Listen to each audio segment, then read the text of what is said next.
And they know that this so-called ethnic cleansing was nothing more than religious cleansing. And it was tolerated for 2 years because those people were slated for destruction by the New World Order. And they know that the only way they're going to keep from being systematically slaughtered is to do everything they can to stop the powers from the West. So why does the New World Order want to kill the Muslims, though? I mean, why the elitists? Why do they want to wipe out the Muslims? Well, I guess it goes back to the old. Well, look. First of all, look who's behind most of the New World Order movements. The Talmudic Zionists, for the most part, they're the ones that are behind it. The Zionists. Now, see, that goes out. The best answer I can give you is it's the same old battle when Rebecca was pregnant with Isaac. See, when she was pregnant with Isaac and Jacob, they were warring even in her womb. I shouldn't say Jacob. When she was pregnant with Jacob and Esau, they were at war even in her womb. That was kind of symbolic. There were two nations that were at war inside of her that we're told in Genesis. There were two nations that were at war. And so we know that Jacob was the one that was given the birthright. Okay, now Jacob is the grandson of Abraham. Abraham was, he's the father of the Jews and the Semites, but he's also the father of the Arabic nations.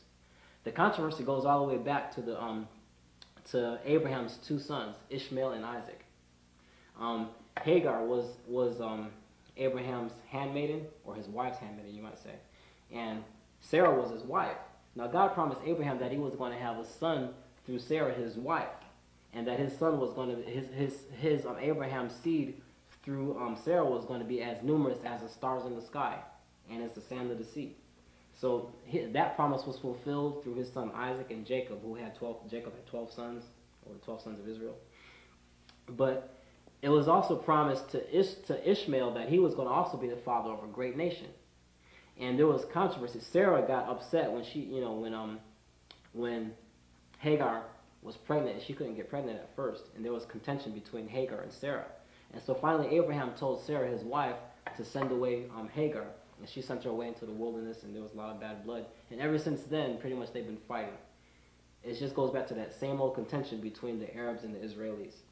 So the people that are mainly behind this New World Order, the world bankers, the Rothschilds, Jacob Schiff, the Warburgs, the Kuhn-Logan Company, and all these people that are financing the New World Order, they know that their number one enemy is the Muslim nations, because the Muslim nations are pretty much the modern day representation of the Ishmaelites, you might say. But then they want to wipe out Christians too, though. Excuse me? But then they want to wipe out Christians. Oh yeah, too. oh yeah, definitely. They hate Christians as much as they hate the the Muslims. In fact, they hate us even more than them. But it's the same thing that Muslims hate Christians and Jews too. So you have this whole pot. But see, here's again the interesting thing is from a political perspective, the Islamic nations are good fuel for war. Right. They can be provoked easily into war to set the stage for the New World Order that they want anyway. Mm-hmm. And again, from reading what we know about ancient, current history, and reading what the Bible says, I can show you very easily. In fact, I'm going to read a couple of verses out of Daniel 11, just to show you that, just for sake of simplicity.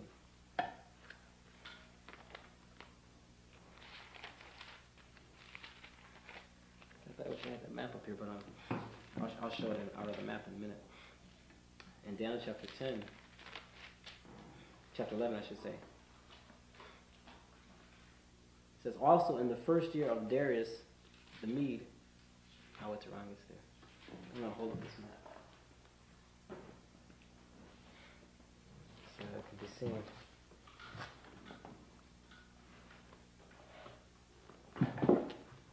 You want to read the first 3 verses of that chapter?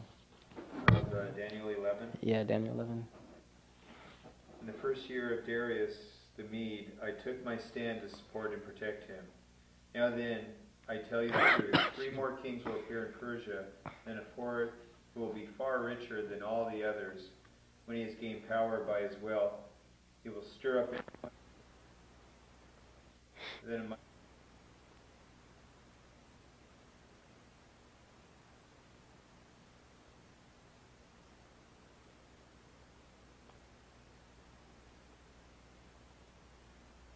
his descendants, nor will it have the power he exercised, because his empire will be uprooted and given to the others. Okay, besides those. Okay. Now, it talks about how 3 kings were going to rise up in Persia.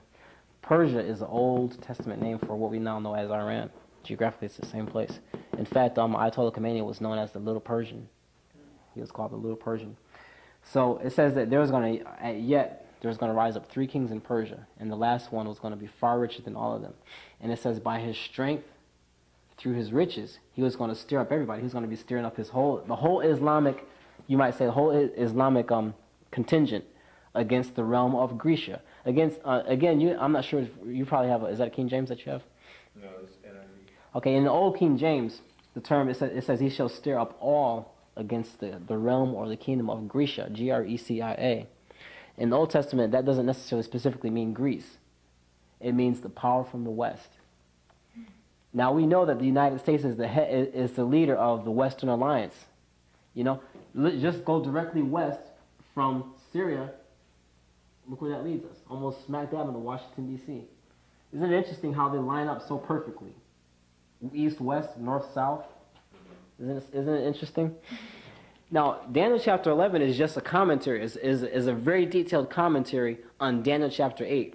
Daniel chapter 8 shows a battle between a ram and a goat. He specifically identifies the ram as the 2 kings of Media and Persia, which would represent Syria and Iran.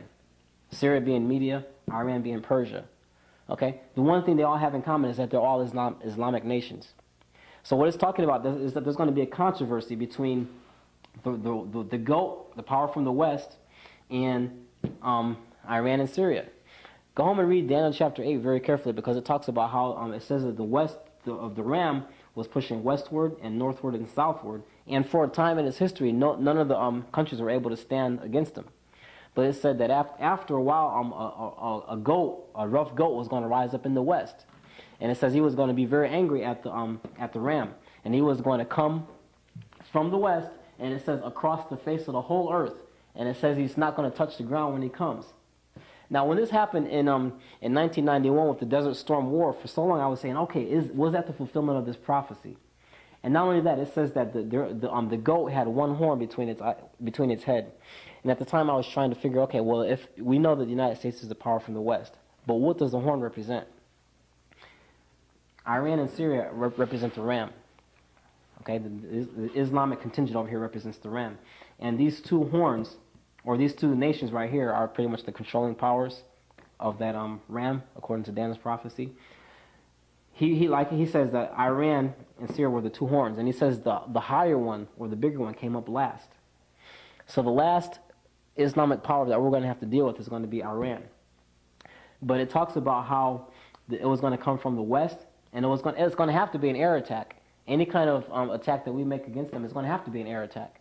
That's why God gave it to Daniel in the form of a goat going across the face of the whole earth and touching not the ground when he came.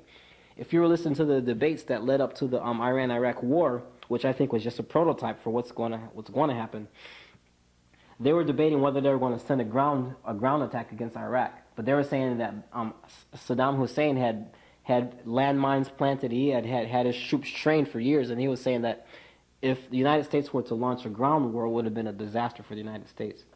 So what they did was they launched an air attack instead.